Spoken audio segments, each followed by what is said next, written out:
तो एपिसोड की शुरुआत में हम देखते हैं कि जिन्वू जॉब चेंज क्वेस्ट के लिए शहर से काफी दूर आ गया होता है और सिस्टम उससे पूछता है, क्या आप जॉब चेंज क्वेस्ट पर जाना चाहते हैं? फिर जिन्वू सोचने लगता है, अगर मुझसे पूछा जा रहा है कि मैं अंदर जाना चाहता हूँ या नहीं, तो इसका मतलब ये काफी खतरनाक होने वाला है। लेकिन वह फिर भी गेट ओपन करके अंदर चला जाता है। अंदर जाने के बाद उसे कोई दिखाई देता है जो कि आर्मर पहने हुए था। दूसरी तरफ हम देखते हैं जिन्हो, जो अपने डैड और बड़े भाई जिनसुंग के साथ डिनर कर रहा होता है। उधर हम देखते हैं कि जिन्वू को बताया जाता है कि वह इस डंजन के अंदर किसी भी पोषण या फुल रिकवरी का उपयोग नहीं कर सकता है। इसके बाद वह अपना डैगर निकालकर उस नाइट पर अटैक करने लगता है, लेकिन उस पर कुछ भी असर नहीं होता। फिर जिन्वू अपने हथियार को फेंक देता है और अपने हाथों से ही उस नाइट की गर्दन तोड़ देता है। लेकिन तभी वहां पर और भी नाइट्स आ जाते हैं। उधर जिन्वू के डैड जिनसुंग से पूछते हैं, तुम्हारा गिल्ड का काम कैसा चल रहा है? मैंने सुना है जिन हंटर्स को तुमने ऑफर दिया था उन्होंने तुम्हारा ऑफर ठुकरा दिया है। फिर जिनसुंग कहता है, 2 S रैंक के हंटर्स ने मेरे ऑफर को ठुकरा दिया है, लेकिन ये कोई बड़ी बात नहीं है। कुछ यूरोपियन हंटर्स हैं जो मेरे ऑफर को मना नहीं करेंगे, क्योंकि मुझे पता है उन्हें क्या चाहिए। फिर वह जिन्हो से कहता है, मैंने सुना है तुम C रैंक के डंजन अधिक पैसों में खरीद रहे हो और अपना नाम बनाने की कोशिश कर रहे हो। ये बहुत अच्छी बात है, लेकिन मेरे रास्ते में मत आना। जिन्हो मन में सोच रहा था, इसको तो पता भी नहीं है कि जिन्वू कितना पावरफुल है और उसके साथ मिलकर वह क्या कर सकता है। दूसरी तरफ हम जिन्वू को देखते हैं जो कि उन नाइट्स को बड़े ही आराम से मार देता है, लेकिन तभी वह नोटिस करता है कि कोई वहां पर गायब होने वाली एबिलिटी का इस्तेमाल कर रहा है। फिर जिन्वू देखता है कि वहां पर एक मैजिशियन भी है जो कि फायर मैजिक यूज कर रहा है। अब यहाँ पर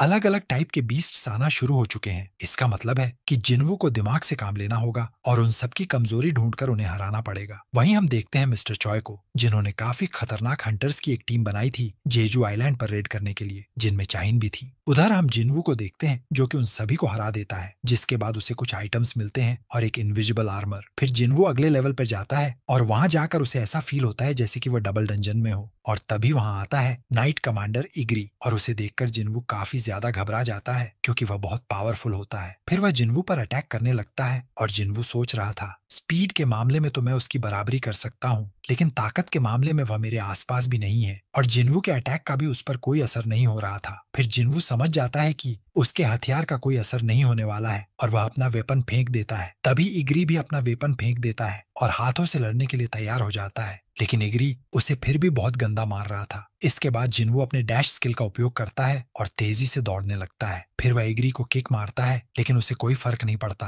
और वह जिन्वू को और गुस्से में मारने लगता है। फिर वह उसे सिंहासन पर फेंक कर मार देता है। जिन्वू की हालत काफी ज्यादा खराब हो जाती है। फिर इग्री अपनी तलवार लेता है और जिन्वू को मारने ही वाला होता है, लेकिन तभी जिन्वू उसकी तलवार को अपने हाथ से पकड़ लेता है और कहता है, मैं अभी हारा नहीं हूँ। फिर जिन्वू अचानक से अपना डैगर निकालता है और उसकी आंखों पर अटैक करने लगता है। वह बार बार उस पर अटैक करता है और काफी मुश्किलों के बाद उसे मार देता है। इसके बाद जिन्वू को 4 रिवॉर्ड मिलते हैं, जिनमें से एक S रैंक का हेलमेट होता है और एक टेलीपोर्टेशन स्टोन होता है। फिर जिन्वू सोचने लगता है, मुझे टेलीपोर्ट स्टोन क्यों मिला है? शायद ये क्वेस्ट अभी तक खत्म नहीं हुआ है। तभी उसे एक नोटिफिकेशन मिलता है, जितनी देर हो सके जिंदा रहो, तुम्हें कुछ पॉइंट्स दिए जाएंगे। फिर वहां पर एक टाइमर आ जाता है और बहुत सारे पोर्टल खुल जाते हैं, जिनमें से नाइट्स बाहर आने लगते हैं। जिन्वू सोच रहा था, ये इग्री जितने पावरफुल तो नहीं होंगे, नहीं तो मैं 1 सेकंड भी नहीं टिकूंगा। फिर जिन्वू उन सब से लड़ने लगता है। वहीं दूसरी ओर चॉय और उसकी टीम अपने हेलीकॉप्टर में बैठकर जेजू आइलैंड की ओर निकल चुके होते हैं। फिर जिन्वू अपनी गायब होने की एबिलिटी का उपयोग करता है, क्योंकि उसे सिर्फ सरवाइव करना है, किसी को मारना नहीं है। लेकिन वह जादूगर उसका पता लगा लेता है और एक नाइट उसके पीछे से अटैक कर देता है, जिसकी वजह से वह काफी ज्यादा घायल हो जाता है। फिर वे सभी उसे चारों तरफ से घेर लेते हैं और उसका टेलीपोर्ट स्टोन भी गिर जाता है और ये एपिसोड यहीं पर समाप्त हो जाता है। तो वीडियो पसंद आई हो तो लाइक कर देना। पिछले एपिसोड का लिंक आपको डिस्क्रिप्शन बॉक्स में मिल जाएगा। मैं मिलता हूँ आपसे बहुत जल्द किसी अगले एपिसोड में।